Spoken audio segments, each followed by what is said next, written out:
Hello, this is Penny Douglas, and Sean. we are going to tackle a pretty heavy subject today, socialism. We wanted to address this because we have seen that many Americans, especially of the younger generation, have been taught to think that socialism is a better thing than the way our country has been run for 200 years. And they don't seem to know the history of socialism and what socialism really is. So we wanted to talk about that today. And my expert on socialism and forms of government is Sean. So I want him to really talk about the aspects of socialism that are actually a threat to the homeschooling that we all love and are so happy to be able to have the freedom to do in our country. And it's a hard fought for freedom that even in the 30 years ago, it was not even here available for us. Even in America, the land of the free and the home of the brave, homeschooling was not legal, and it was very hard to do without threat of imprisonment and getting your children taken away from you. And I know that a lot of homeschool moms today don't even realize that. So we wanted to talk about what is happening in our country and with our young people regarding socialism. So take it away, Sean. Okay, so first of all, to play the devil's advocate a little bit and address some of the problems, the issues, why a lot of people are gravitating now towards socialism is because they see the wealth gap. They see the issues of people that can't get the health care that they need because we have a broken healthcare system. Everything's overly expensive. There are people that are dying, that need help and they can't afford to get the help they need. And there's a lot of inequalities, a lot of problems that are out there in the world. We can't ignore those things and act like that's not a problem, like there's no issue. There are issues of that sort of nature. But one thing that I would like to point out is a lot of that can actually be traced to socialism. A lot of that can actually be traced to the fact that our nation has gone from a more free market economy to a more tightly controlled and restricted economy. And what we have is really a form of pseudo-capitalism. It's much more close to an oligarchy than it really is to a true democratic republic.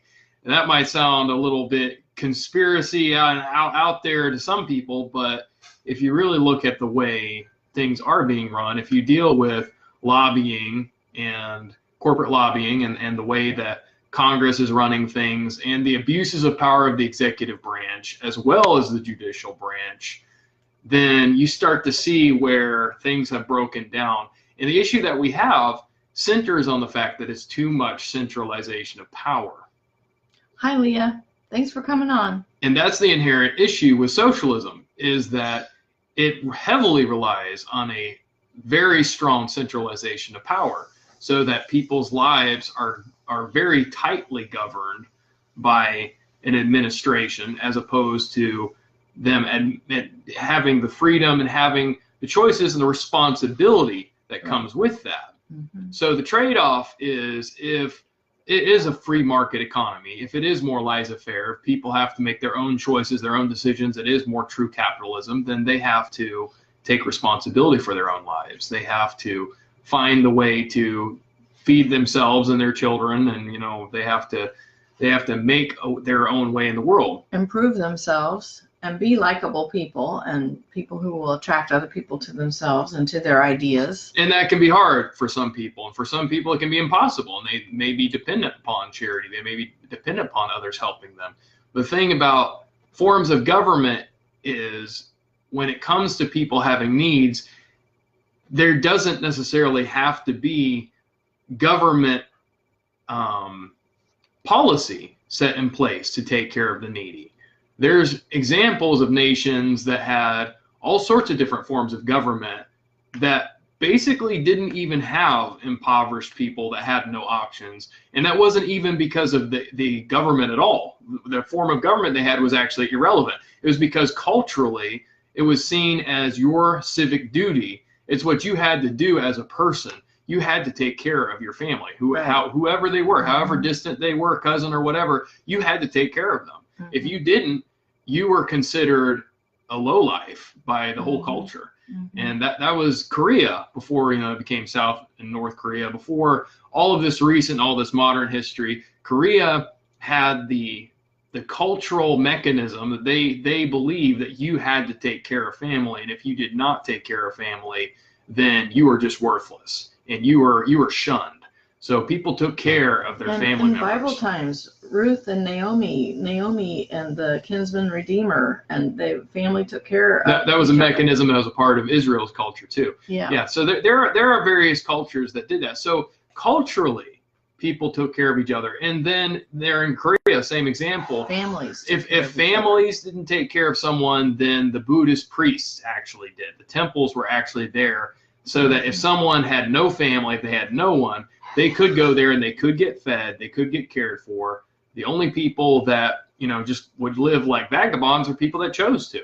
So in our case, the Christian churches should be stepping up and taking care, and they do in a lot of in a lot of ways. So the reality is a lot of poverty and the things that we see in the world is really a matter of individuals and families and the cultural centers of our nation not being empowered and being motivated properly to take care of the poor and take care of those with needs. And there are a lot of people with needs. There are a lot of homeless people in America, and that's a shame on our nation, for such a well-to-do nation to have so many people that are just destitute.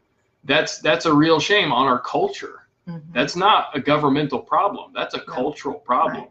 That's something where that's a family problem. That's a family problem. That's a sign of the brokenness of what we have allowed to happen to our society. So that's one thing that I want to point out, that I want to say, is that that's the fix is not in government. And the issue is what you have with government, and where I'm going to say this is becoming a problem. It's been a problem for a long time now, but this is where the problem comes from, really, is that people are actually living in a relative amount of economic oppression under our present government, under the way things are run. Strictly speaking, we have one of the highest corporate tax rates in the world, and we're supposed to be a capitalist nation. We're supposed to be a democratic republic, but we're actually right up there with a lot of socialist countries on the level of taxation. And the issue with the whole idea. So in a lot of ways, you could say that we run a lot like a socialist nation, and the welfare system and the things that we do. And yet we have so many homeless people. Yeah, we have so many problems. The issue isn't that more money needs to be allocated. The issue is that we need to get away from that system, because it's actually taking too much money from people, so they can't take care of their family. To encourage industry and business and people starting businesses of their own. That needs to be encouraged instead of inhibited by taxes. Absolutely. The greatest form of charity really is business, is creating business and creating opportunity for everyone, because that reciprocates, that multiplies, that expands. There's growth. When you just give money to someone, it's used and then it's gone. That's it. That's all that ever happens. It's like the old adage. It's a worn out adage. But if you give a man a fish, he eats for a day. Teach him how to fish, and he eats for a lifetime. It's a true idea. Even though we've heard it over and over again, it really is. It keeps its credibility. And that's where a lot of the issue is with the approach. Is that with the whole concept of socialism, the whole concept of trying to bring about social justice through government, we're trying to centralize power into the hands of a few and trust a few to do the job that is really meant for the many. We're all supposed to take care of the people in our own sphere of influence. And it's a systemic problem, and it's something that we see that really, it's an attitude that we have gotten in this time, this generation, that we think somebody else should take care of us. Someone else should take care of our problems, should protect us, and so on and so forth. That entitlement mentality, yeah. And and for some people, I'll give them credit. That is because they want to see other people cared for, and they're upset about and troubled by the people that are left behind and are not taken care of, and the crime and injustice and things of that nature. That bothers us too. We hate that. That bothers any good person. But the issue is that can only be fixed by cultural change, not by governmental change. Governmental change does not make a good nation, a healthy nation, a happy nation. It doesn't take care of issues. The fact is, the more centralized power you have, it tends to be the more corruption. And the more corruption there is, the less justice there is. Yes, and that money that's given to the great big conglomerate does not trickle down to the man on the street. No, it's always cost and overhead. It's always spent and chewed up with those that are supposedly managing it and running it. Even with those that mean well, that ends up being the case. They end up eating 80% of it just in administration. So it's not an effective means of bringing change. The most powerful, the tribal, the 120 people, knowing them versus forms of government, they all have their ups and downsides, and there is no necessarily just purely evil form of government, unless it's some kind of a reverse theocracy and it's like a satanic nation or something of that nature. Unless you had something crazy like that, and then you're having to just kind genocidal, of trying to kill everybody. Not that that's never actually happened in the world, but anyway, that's a very rare situation. For the most part, governments, they have their ups and downsides. But what we do see is that different forms of government, they serve to be either a factor, to be a good context for good, decent human behavior, or a context that tends to more corruption and selfishness and self-centeredness, self-seeking. And, a lot of that does have to do with the ideals of the people too. A lot of it does have to do with cultural ideas and concepts and religion and the things that define worldview. But at the end of the day, the system of government is what controls a lot of incentives or disincentives, especially the stronger and more powerful that government is, the more centralized that government is. And the tendencies of socialism are to incentivize behavior that is based on, instead of doing the best you can and optimizing your performance to help others, it's actually to be as mediocre and as average as possible and expend as little energy as possible so that you can just enjoy what comes in from the collective. So it doesn't really give any kind of incentive to being the best excellent and being a world changer and being an innovator. So the result is that you lack innovation. People stick to, they get compartmentalized. They stick to just doing one thing that is the thing that they can do, and instead of actually branching out and finding ways of helping others and making a change in the world, they just are content to just basically do the mediocre and nominal job that they have in front of them.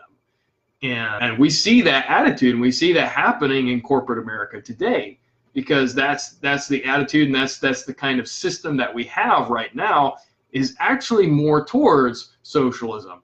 So the funny thing is, people that think that they want socialism, they're wanting more of the same. And the funny thing is, socialism, it would work on a small and a limited basis. If you look at the basic governmental structure of a family, you get rid of the terms and words and ideas of mother, father, siblings, so on and so forth. If you turn it into a more cold disposition, if you took a bunch of people that aren't actually related and put them in the same position, living the same circumstances as a family, it's basically socialism in a lot of cases.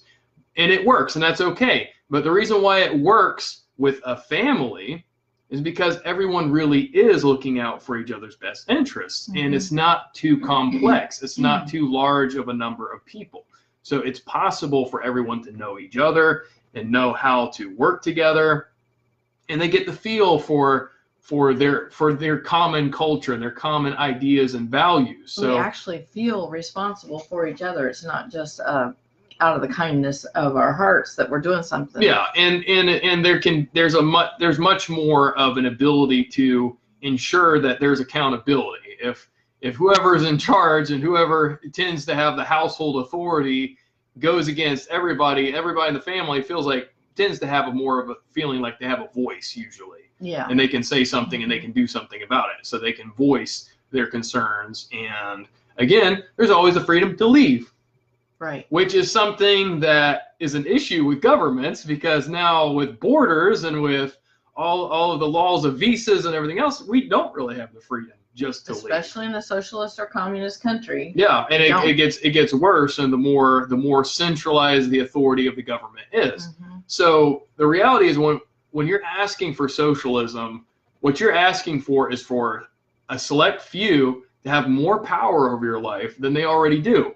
Yeah. And the question I have for you, for especially those of you that may want socialism or think you want socialism in your homeschoolers, would you want your next door neighbor to tell you how you should be running your life, how you should be spending your money, and how you should run your affairs in your own household, children. how to raise your children? Mm-hmm.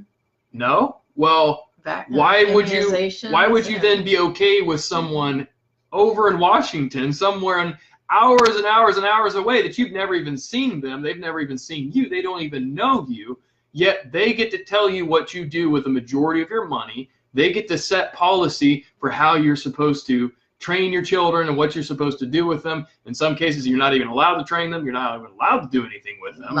They're like government property as soon as they're born. Not allowed to teach them anything about God, for sure. The reality is, I mean, you could say, well, not all socialist states are like that. That's true. But the thing is, it's their prerogative. When that much power is invested in an institution, they have the choice and they can decide that that's what's best for everybody. And you're giving them that power to make that decision. So the minute you're giving up the authority over your own money, the authority over anything, any of these freedoms that we were formed as a nation to hold these liberties, as soon as you give those up, you have given the government a beginning. It's like the old adage again about terrorists, that if you give them an inch, that they will take a mile, that you can't ever compromise. Well, government tends to be like terrorists.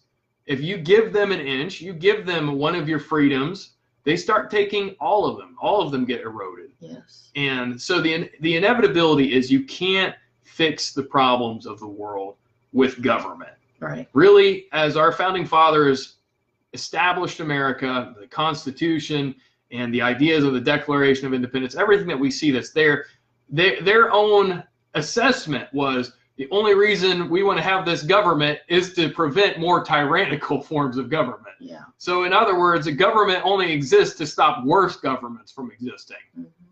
And so that's actually taking almost exactly what the words of our founding fathers they started out so loose with the Articles of Confederation because they did not want a strong central government. And there were some that still believed that the Constitution went too far and thought that it should have stuck with the Articles of Confederation. Patrick Henry was one of them. He was actually really mad about the Constitution. He thought the Constitution was centralizing power too much. So that's something to note and remember and understand, that these different forms of government, they're not necessarily good or evil. We've kind of gotten sold a bag of goods about somehow these ideas being really represented in the forms of government, but they incentivize or disincentivize certain human behaviors. And some forms of government only work on a certain level of complexity and on a certain level of capacity. Socialism can work with maybe a couple hundred people, maybe a couple thousand at the most. But when you deal with millions of people, it's impossible for it to be a fair system. It's impossible for it to take care of people. So social justice, there is an issue. Yeah, there are injustices. But there are different ways of carrying out what needs to be done than just like oh, we all have to pay all of our money to this one group, and they're going to decide how to make sure that it gets distributed equally. And one of the biggest problems is the very idea that it's a matter of justice. It's not a matter of justice. It's a matter of mercy. Yes. It's a matter of taking care of those that are weaker. It's a matter of having a love and a respect for human life so that you do what you can to help those that are around you. Mm-hmm. And the biggest deterrent to that is not having the ability to take care of yourself. Right. Not being able to take care of yourself and your own family is a huge deterrent from being able to take care of anyone else around you. Yes. So what cuts into more household income, what cuts into more of our ability to prosper, other than mortgages, other than land taxes and things of that nature, is just the government as a whole, with income taxes and things that are taking a large chunk of the money that we make, and that is making it very difficult for what's really the more insidious thing is how regulations and fees and penalties and taxes, how they make it very difficult for small businesses to start. Mm-hmm. How all the red tape and bureaucracy. And for the employees' health insurance. And what a lot of people don't know is that 60% to 70% of American household income comes from small business. Yeah. So when the very system is set up and rigged to where you already need to be starting out with quite a bit of money to be able to work around all the bureaucracy and deal with all the problems, then it's actually putting a major hole in the biggest sector of what we're depending on for our homes, for our families. Yes. So that's something you need to understand. And what you need to understand as homeschoolers is if you give the authority and the power to a small few, what's to keep them from deciding that they don't like your way of educating your children? Your independent way of thinking. So for too long in this bipartisan system of America, we have just taken it for granted that, oh, we got to vote in the right people to make sure we get our way and make sure, nobody takes away from us. And it's all been treated like this big struggle and this big fight between warring sides. And the reality is no one should have the power to be telling anyone else how to be living their lives, period. Mm-hmm. There shouldn't be this fight. That's the problem, is that government has become this winner takes all situation. Mm-hmm. And it shouldn't be. It never should have gotten to the point that is this wild and this out of control. So wanting socialism is like thinking that you can take something that's already there that clearly incentivizes the wrong behavior, because when there is so much power to be found, when there's so much wealth to be gained, if you look at anybody that goes into Congress, anyone that goes into these positions of power in government, they end up extremely wealthy. Mm-hmm. They end up doing very well. If they weren't already very wealthy, they become very wealthy. Mm-hmm. And if they already were wealthy, they become even wealthier than they were before. So it's a system that is making money for a select few. There is a political class. We are in a class war. There's so many things that we're being fed that are red herring arguments, that are red herring issues. We are not in a race war in America. We are not in a war of ideologies between, different religions or whatever. We are in a class war in America. There is a political class. There is a top few that are controlling the majority of the power over what gets done with our economy and over what's allowed in business and who's allowed to get into business. And from the Federal Reserve to all these other issues, these are things that power has been far too centralized to far too few. And in a lot of cases, unelected officials, individuals we don't have the power to determine. We don't get to determine who's in the Federal Reserve. Mm-hmm. And we don't get to determine who's put in all of these different bureaucracies, all these different bureaus. The IRS and the CIA and the NSA and all of these different organizations and Department of Energy and all these different FDA, groups. CDC.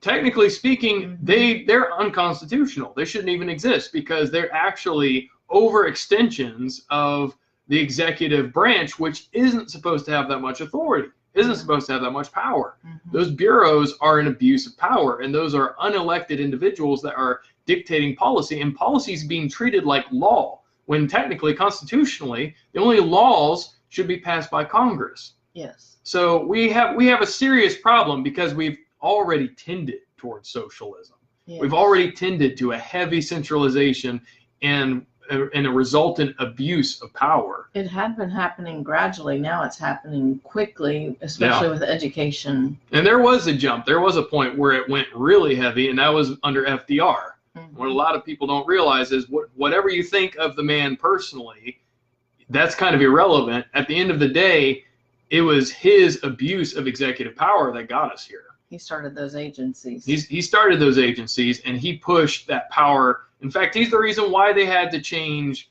the law and pass a law so that a president couldn't have more than 2 terms. It was because he just kept going and kept getting in and kept going in the same direction.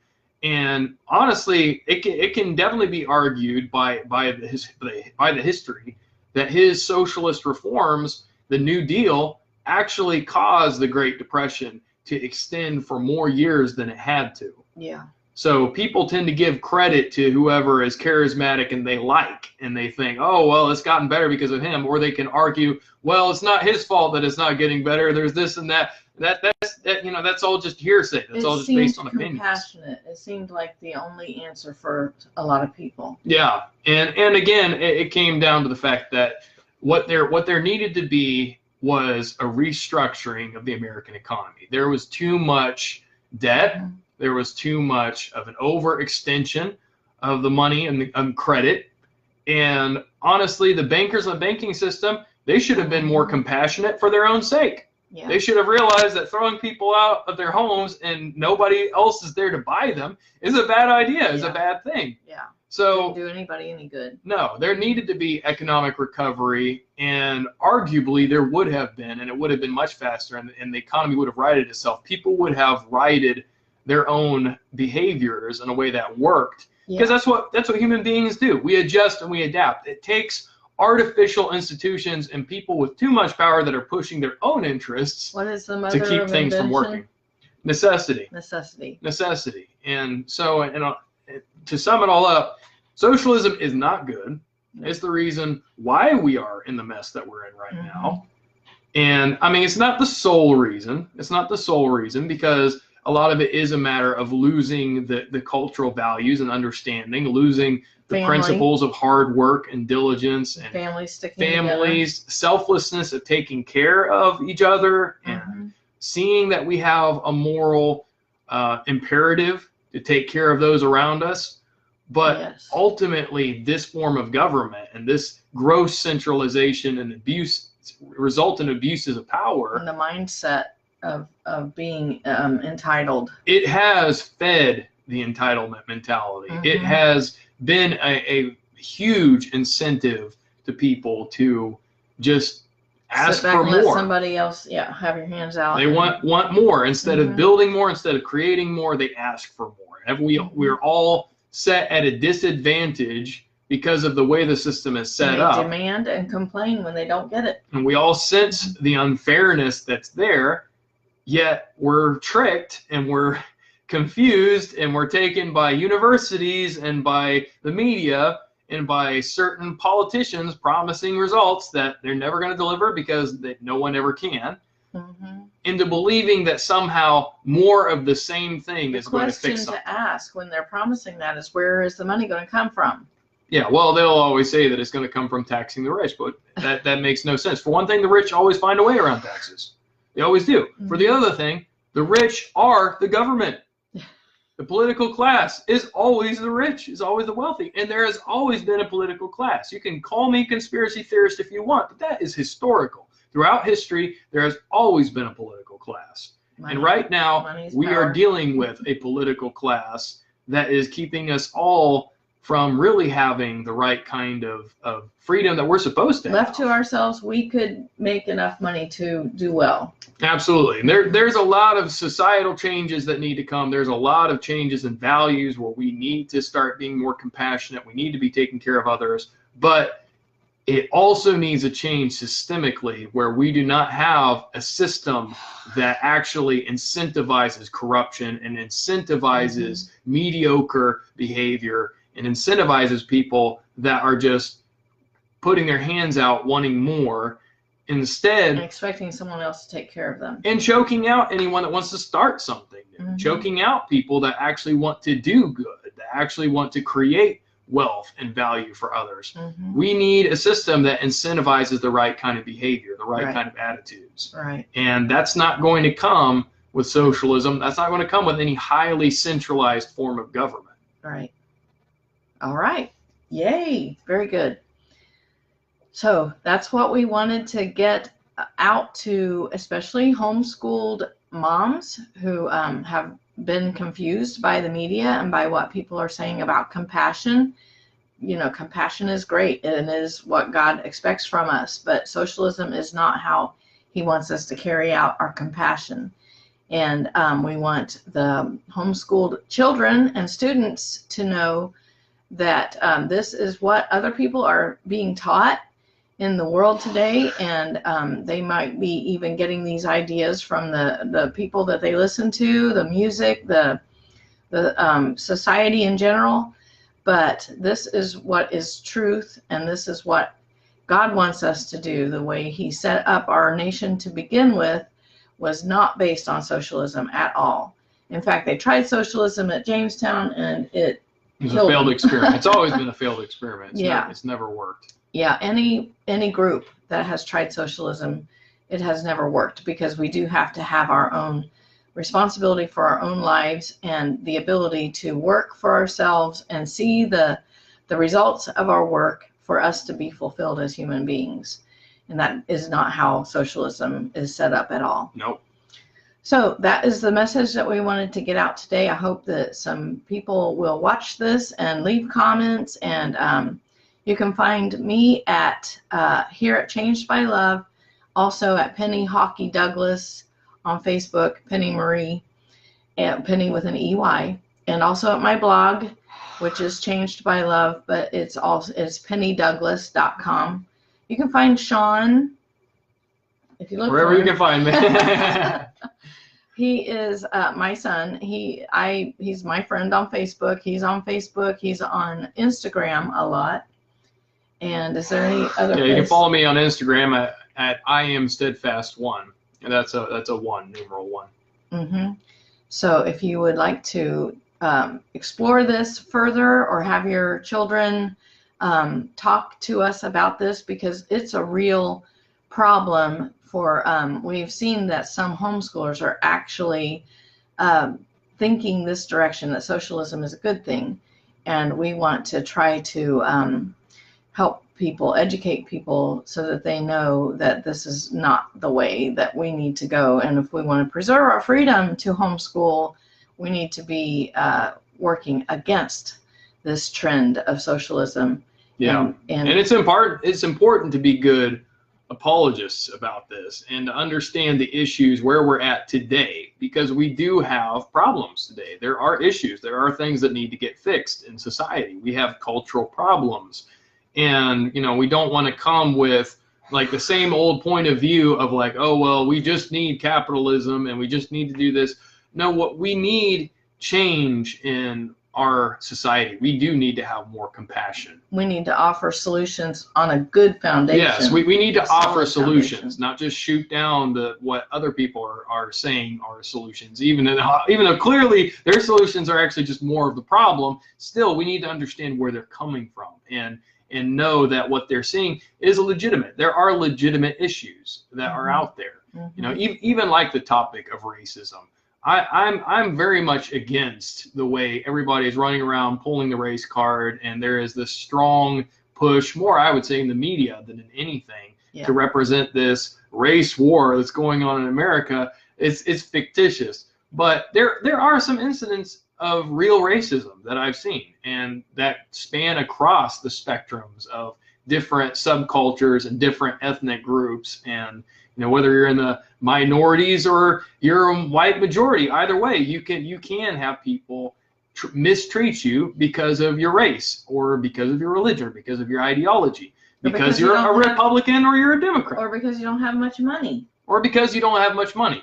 And so the thing is, we don't ignore that discrimination, but we shouldn't put too much stock in just the title and the tag, and we shouldn't act as if that is the issue itself. The issue itself is... And government is not the solution. No, government is absolutely not the solution. To any of those things. Taking away people's freedom is not the way to get rid of the problems. Right. We have to band together and we have to come up with solutions. We have to come up with ways to change and get people to think differently and to not live the same way that they've always been living, which, you know, is the trends that are going in a very bad direction with kids committing suicide, with these shootings in schools, you know, these different things. These are real problems, but the answer and the solution is not government.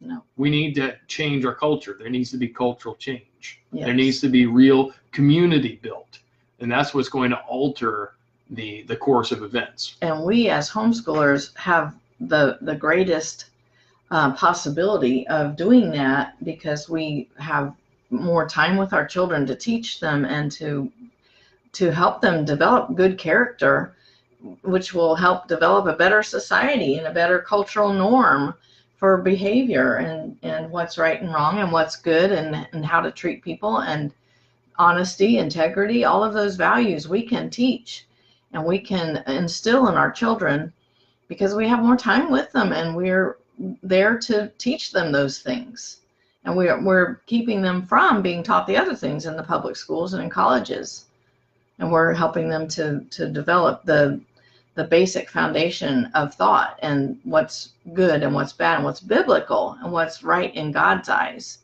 because I think they get confused when they hear these other forms of how to solve the problems. And they think it sounds good and it sounds right, but it's not right, and it has bad fruits, and they don't know that unless they're taught. And so we're in the best position to be teaching our children those things.